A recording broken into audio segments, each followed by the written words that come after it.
প্রিয় শিক্ষার্থীবৃন্দরা, আমরা আর্কিমিডিসের সূত্রের পরে এবার চলে আসলাম কোনো বস্তু ভেসে থাকা বা ডুবে যাওয়া সম্বন্ধে। তোমাদের বইয়ে এটা টপিকটা দেওয়া আছে একটা নিয়মে, আমি তোমাদের দুইটা নিয়ম এখানে বলে দেব।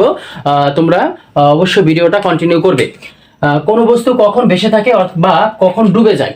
মনে করো যে একটা তরলের মধ্যে তুমি একটা ব্লককে রাখলে, তরলের মধ্যে একটা ব্লককে তুমি রাখলে। এখন প্রশ্ন হচ্ছে, ব্লকটি কি ডুবে যাবে না ব্লকটি ভেসে থাকবে? এটা নির্ভর করে তার অপসারিত তরলের উপর। অপসারিত তরলের উপর মনে করো এই বস্তুর ওজন ছিল 2 নিউটন। মনে করো এই বস্তুর ওজন হচ্ছে কত নিউটন? 2 নিউটন। এখন বস্তুটা তরলে যদি আমি রাখি, তাহলে বস্তুটা তরল অপসারণ করে 3 নিউটন সমপরিমাণ। 3 নিউটন ওজনের সমপরিমাণ তরল কি করে? সে অপসারণ করে। আর আমরা জানি কোনো বস্তু যতটুকু তরল অপসারণ করবে ঠিক সেই পরিমাণ ঊর্ধ্বমুখী বল সে পাবে। কোনো বস্তু যতটুকু তরল অপসারণ করবে ঠিক সেই পরিমাণ ঊর্ধ্বমুখী বল সে পাবে। এখন প্রশ্ন হচ্ছে যে বস্তুটার ওজন তো 2 নিউটন, কিন্তু বস্তুর ঊর্ধ্বমুখী বল কয় নিউটন? অর্থাৎ বস্তু কতটুকু পানি সরায়? বস্তু পানি সরায় 3 নিউটন, অর্থাৎ ঊর্ধ্বমুখী বলও 3 নিউটন। তাহলে বস্তুর ওজন থেকে যেহেতু ঊর্ধ্বমুখী বল বেশি, অতএব বস্তুটা ভেসে থাকবে। বস্তুটা কি থাকবে? ভেসে থাকবে। কিন্তু যদি উল্টো হতো, মানে বস্তুর ওজন যদি হতো 5 নিউটন, এখন বস্তুর ওজন 5 নিউটন কিন্তু সে পানি সরায় 3 নিউটন। বস্তুর ওজন 5 নিউটন কিন্তু সে পানি সরায় 3 নিউটন, অর্থাৎ অপসারিত তরলের ওজনের থেকে বস্তুর ওজন বেশি। অপসারিত তরলের ওজন থেকে বস্তুর ওজন যেহেতু বেশি, তখন সে বস্তুটা কি হবে? বস্তুটা ডুবে যাবে। যতটুকু পানি সরাবে, অর্থাৎ যতটুকু সে ঊর্ধ্বমুখী বল পাবে, তার থেকে যদি বস্তুর ওজন বেশি হয়, তখন বস্তুটা কি হবে? ডুবে যাবে। কিন্তু ভাইয়া যদি সমান হয়, যে অপসারিত তরলের ওজন অর্থাৎ ঊর্ধ্বমুখী বল যতটুকু, বস্তুর ভরও ততটুকু, তখন বস্তুটা কি করবে? তখন বস্তুটা নিমজ্জিত অবস্থায় ভাসবে। অর্থাৎ বস্তুটাকে তুমি তরলের যেখানেই রাখো না কেন, সেখানে সে স্থির অবস্থায় থাকবে, সে ভেসে উঠবে না, সে ডুবেও যাবে না। আর এই নিয়মটা, এই জিনিসটা আমরা সচরাচর চোখে দেখতে পাই না, কারণ এই জিনিসটা সমুদ্রের তলে সাবমেরিনের ক্ষেত্রে এই ফর্মুলাটা তারা কি করে? ফলো করে, যাতে সমুদ্রের একটা নির্দিষ্ট স্থানে সাবমেরিনকে স্থির অবস্থায় রাখা যায়। তাহলে আমরা কি শিখলাম? আমরা শিখলাম বস্তুর ওজন যদি অপসারিত তরল বা অর্থাৎ ঊর্ধ্বমুখী বলের থেকে কম হয়, বস্তুর ওজন যদি ঊর্ধ্বমুখী বলের থেকে কম হয়, তখন বস্তুটা ভেসে থাকবে।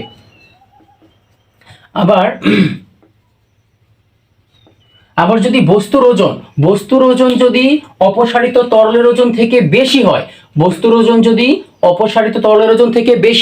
তখন বস্তুটা ডুবে যাবে। আবার যদি বস্তুর ওজন যদি অপসারিত তরলের ওজনের সমান হয়, তখন সেটা নিমজ্জিত অবস্থায় ভাসবে।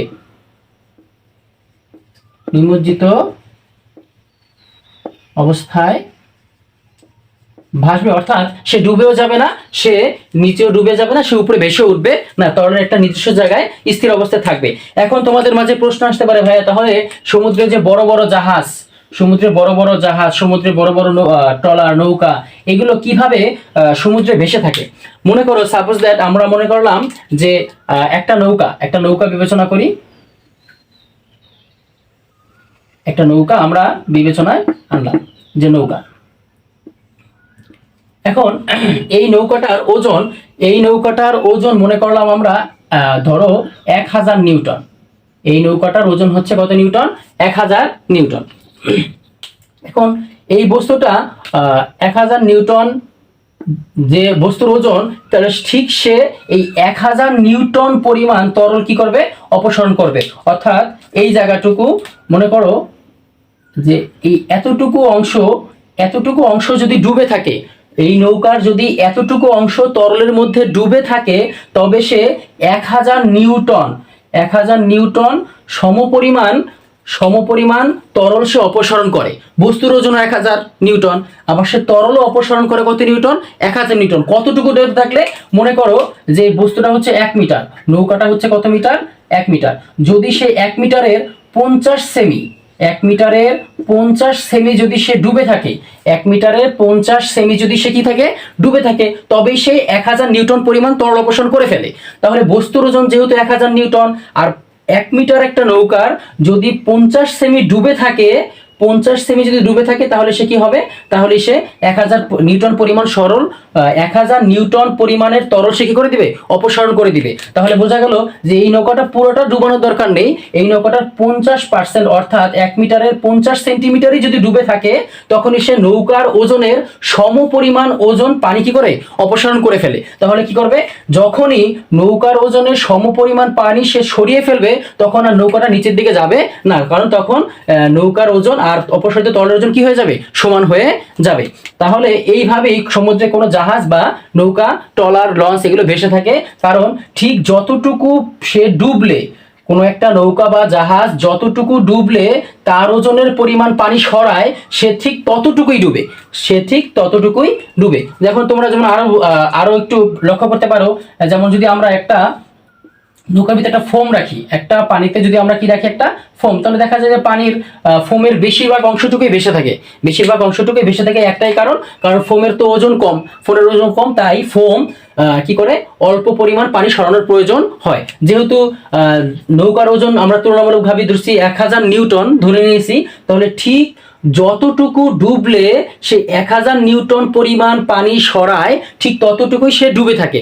অর্থাৎ তোমরা যখন নৌকা, ট্রলার বা জাহাজে চড়বে, জাহাজে যাবে, তখন এটা তোমরা ভাববে যে এই জাহাজটার ওজন যদি 10,000 নিউটন হয়, 1 লক্ষ নিউটন হয়, তাহলে ঠিক 1 লক্ষ নিউটন পরিমাণের তরলের সমান ওজন সে পানি কি হচ্ছে, সরিয়ে ভেসে থাকছে। তাহলে আমরা কি শিখলাম, আজকে আমরা শিখলাম কোনো বস্তু কখন ভেসে থাকে বা ডুবে যায়। বস্তুর ওজন যদি অপসারিত তরলের ওজন থেকে কম হয়, তখন বস্তুটা ভেসে থাকে। বস্তুর ওজন যদি অপসারিত তরলের ওজন থেকে বেশি হয়, তখন বস্তুটা ডুবে যায়। বস্তুর ওজন যদি অপসারিত তরলের ওজনের সমান হয়, তখন বস্তুটা নিমজ্জিত অবস্থায় ভাসবে, আর এটা সাবমেরিনে ব্যবহার করা হয়। এখন হচ্ছে যে বস্তু তো ভেসে থাকবে, কিন্তু সে ভেসে থাকা বস্তু তো সম্পূর্ণ ভেসে থাকে না, কিছু অংশ তো ডুবে থাকে। কতটুকু ডুবে থাকবে, ততটুকুই ডুবে থাকবে যতটুকু ডুবলে বস্তুর ওজনের সমপরিমাণ তরল কি করতে পারে, অপসারণ করে ফেলে, সে ততটুকু কি থাকবে, ডুবে থাকবে। তাহলে ভাই আমরা বস্তুর ভেসে থাকা বা ডুবে থাকা টপিকটা পড়লাম। এর পরবর্তী টপিকটা হচ্ছে প্যাসকেলের সূত্র। প্যাসকেলের সূত্র দেখো, আমরা প্যাসকেলের সূত্রটা এখন আলোচনা করে শিখবো। আশা করি বুঝতে পেরেছো। তোমরা ভিডিওটা থামিয়ে একটা স্ক্রিনশট মেরে রাখবে। আর তারপর হচ্ছে প্যাসকেলের সূত্র।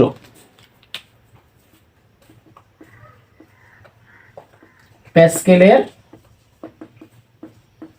সূত্র, প্যাসকেলের সূত্র কি?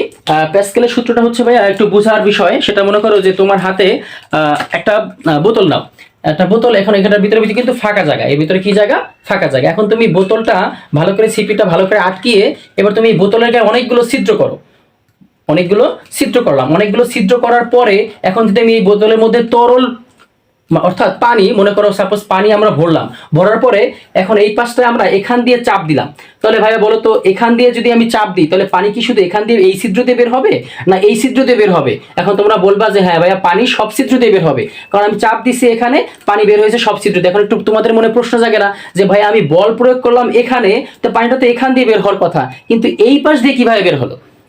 বিজ্ঞানী প্যাসকেল এই বিষয়টার একটা সুরাহা অর্থাৎ মীমাংসা করার চেষ্টা করেছে। তার জন্য সে একটা সূত্র প্রদান করেছে, তোমাদের বইয়ে পেয়ে যাবে। সেটা হচ্ছে বিজ্ঞানী প্যাসকেলের সূত্র। প্যাসকেলের সূত্র কি?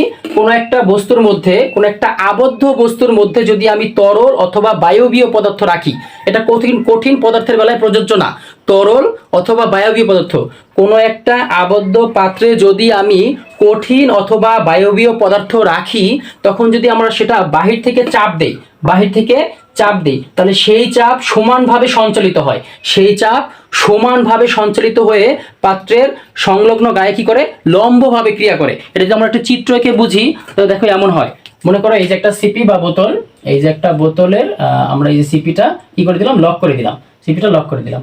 এখন এটা একটা আবদ্ধ বস্তু, এখন কি করলাম, এখান থেকে মাঝে মাঝে আমরা এই ছিদ্র করলাম, এই একটা ছিদ্র, এই একটা ছিদ্র, এই একটা ছিদ্র, এরকমের অনেকগুলো কি করলাম, ছিদ্র করলাম।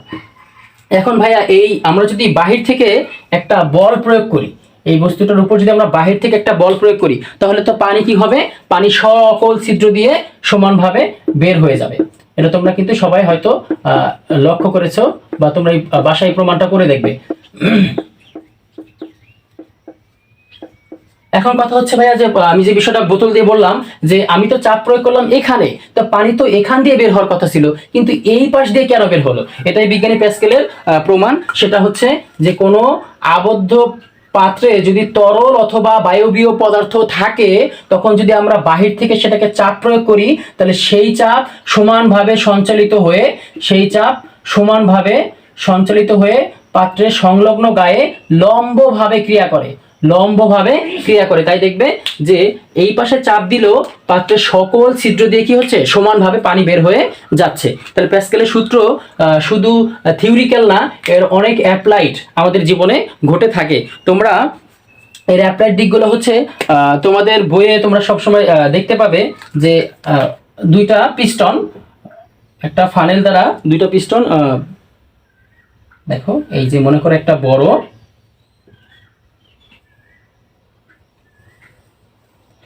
পিস্টন, একটা বড় আর একটা ছোট, একটা বড়। এখানে এই যে একটা ছোট পিস্টন আর একটা হচ্ছে বড় পিস্টন। এখানে তুমি যদি এই বস্তুর ক্ষেত্রফল মানে ছোট যে এই ছোটটার ক্ষেত্রফল যদি a1 হয়, বড়টার ক্ষেত্রফল যদি a2 হয়, ছোটটার ক্ষেত্রফল a1 ধরলাম, বড়টার ক্ষেত্রফল কি ধরলাম, a2 ধরলাম। এখন a1 থেকে যদি a2 100 গুণ বেশি হয়, কত গুণ বেশি হয়, 100 গুণ বেশি হয়, অর্থাৎ এর মান যদি হয় 1, তাহলে এর মান 100। তাহলে আমরা এই পাশে যদি আমরা 1 নিউটন বল প্রয়োগ করি, এই পাশে যদি আমরা 1 নিউটন বল প্রয়োগ করি, তাহলে এই পাশে আমরা 100 নিউটন বল পাবো। কারণ এই A1 দুঃখিত, প্রথম পিস্টন থেকে দ্বিতীয় পিস্টন 100 গুণ বড়। প্রথম পিস্টন থেকে দ্বিতীয় পিস্টন কত গুণ বড়, 100 গুণ বড়। তাই তোমাদের বইয়ে তুমি একটা চিত্র পাবে, সেই চিত্রটা হচ্ছে যে দেখো আমি চিত্রটা তোমাদের দেখাই। চিত্রটা দেখলে তোমাদের অনেক হাসি আসে। সেটা হচ্ছে যে এই যে একটা বড় পিস্টন আর এই একটা হচ্ছে ছোট পিস্টন। এখন দেখো এই বড় পিস্টনে একটা মোটা ব্যক্তি বসে আছে, আর ছোট পিস্টনে একজন ছোট বাচ্চা কি করছে, একটা আঙুল দিয়ে চাপ দিচ্ছে, তাতে এই বড় বয়স্ক যে মোটা যে ব্যক্তিটা আছে সে ভেসে আছে এই তরলের উপর। তাহলে এটা হচ্ছে যে আমি এই ছোট পিস্টনে আমি যেই পরিমাণ বল দেব, বড় পিস্টন যত গুণ বড় হবে ঠিক তত গুণ বড় আকারে সেই বল অনুভব করবে। যদি ছোট পিস্টনের থেকে বড় পিস্টন যদি 200 গুণ বেশি হতো বড়, তাহলে ক্ষেত্রফল যদি 200 গুণ বেশি হতো, তাহলে ছোট পিস্টনে যদি আমি 1 নিউটন বল প্রয়োগ করতাম, তাহলে বড় নিউটনে আমরা 200 নিউটন বল পেতাম। কারণ ছোটটার থেকে বড়টা কত গুণ বড়, 200 গুণ বড়। তাই এখানে আমি উদাহরণস্বরূপ লিখে রাখছি 100 গুণ বড়। তাই ছোট পিস্টনে যদি আমি 1 নিউটন বল প্রয়োগ করি, তাহলে বড় পিস্টনে আমি 100 নিউটন বল পাবো। একটাই কারণ, সেটা হচ্ছে এর ক্ষেত্রফল এর থেকে 100 গুণ বেশি। আমরা বল পাবো ঠিকই ভাইয়া, বল ঠিকই 100 গুণ পাবো, কিন্তু তার শক্তির কোনো পরিবর্তন হবে না। এই যে বলটা বেড়ে গেল, এখানে আমি 1 নিউটন বল প্রয়োগ করলাম, এখানে 100 নিউটন বল হয়ে গেল। এটাই হচ্ছে বল বৃদ্ধিকরণ নীতি। এটাই হচ্ছে বল বৃদ্ধিকরণ নীতি। আর এই পাশে আমি ঠিক যতটুকু শক্তি পাবো, এই পাশেও ঠিক ততটুকুই শক্তি পাবো। এই পাশে শক্তির পরিমাণের কোনো চেঞ্জ হবে না, কিন্তু বলের পরিমাণের চেঞ্জ হবে। বলের পরিমাণটা কি হয়ে যাবে, চেঞ্জ হয়ে যাবে কি আকারে, গুণ আকারে। যে প্রথম পিস্টন থেকে দ্বিতীয় পিস্টন যত গুণ বড় হবে, তত গুণ সে বল বেশি অনুভব করবে। এই হচ্ছে প্যাসকেলের সূত্র।